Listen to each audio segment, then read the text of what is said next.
conflict among the Allies in the war against Serbia. Sarada had gone for the head of the snake on the first night. And they were captured for amusement parks.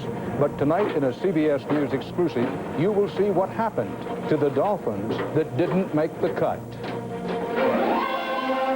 This is the CBS Evening News. With Dan Rather reporting from CBS News headquarters in New York.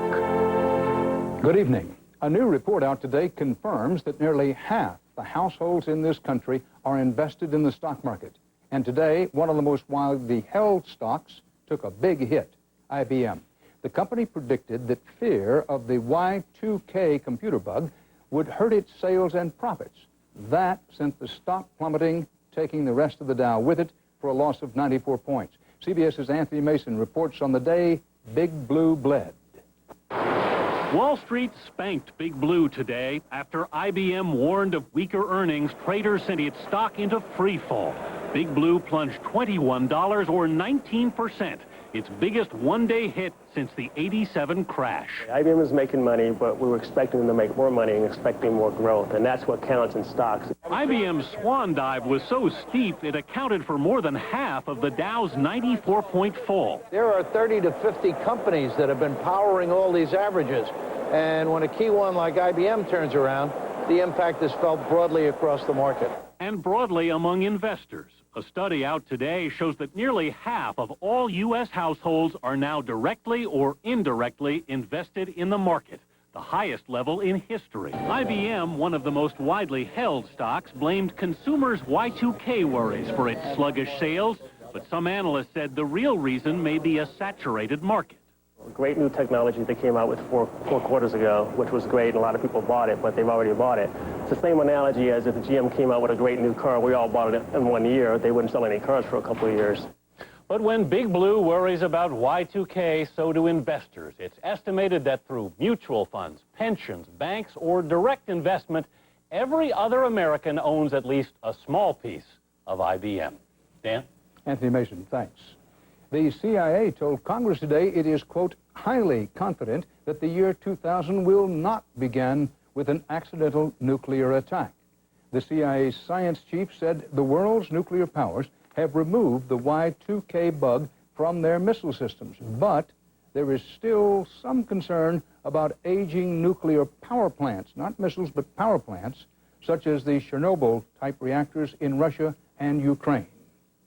Russia's war in Chechnya suddenly exploded downtown today as rockets slammed into the capital of the breakaway Russian Republic.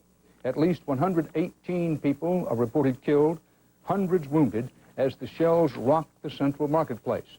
This could mark a whole new phase in a dangerous conflict. This is clearly an escalation by the Russians. Moscow correspondent David Hawkins has the latest. Chechen officials say today's rocket attack is the start of a Russian assault on Grozny, and that columns of armored vehicles are advancing on the capital. The Russian Defense Ministry categorically denied any responsibility for the marketplace blasts, and Russia's generals insist they're targeting terrorist bases, not civilians. Russian Prime Minister Vladimir Putin in Finland today for a meeting with European leaders said Russia is seeking a peaceful solution to the conflict in Chechnya. The Russians have also sent mixed signals about whether or not they intend to launch an all-out land assault on the Chechen stronghold. Russian warplanes and artillery have been pounding the villages around Grozny for weeks as federal troops slowly close in. They're reported to be within 7 miles of the city. So far, Russia has reported light casualties, and the war has been popular at home. That's helped boost Prime Minister Putin's approval rating from 2 to 15% since the war began a month ago. The Prime Minister is President Boris Yeltsin's choice to succeed him when Russia holds elections next summer. But many fear Russia is about to plunge into another disastrous war in Chechnya and repeat the 1994-96 fiasco, which ended with Russia's withdrawal and tens of thousands dead. David Hawkins, CBS News, Moscow. An editor's note, we are reminded as this war inside Russia spreads that it is the first ever in history civil war in a fully nuclearized country. The NATO air war over Kosovo was replayed today in dramatic and revealing testimony on Capitol Hill. It turns out at least one top U.S. commander was frustrated and furious with the Allies, especially France. CBS's David Martin has that story. Throughout the 78-day air war against Serbia, NATO officials downplayed disagreements among the Allies. But today on Capitol Hill, the general who commanded the bombing let it all hang out, beginning with his frustration over not being allowed to hit targets in downtown Belgrade. If I'd have gone for the head of the snake on the first night, I'd have turned the lights out the first night, I'd have dropped the bridges across the Danube, I'd hit 5 or 6 political military headquarters in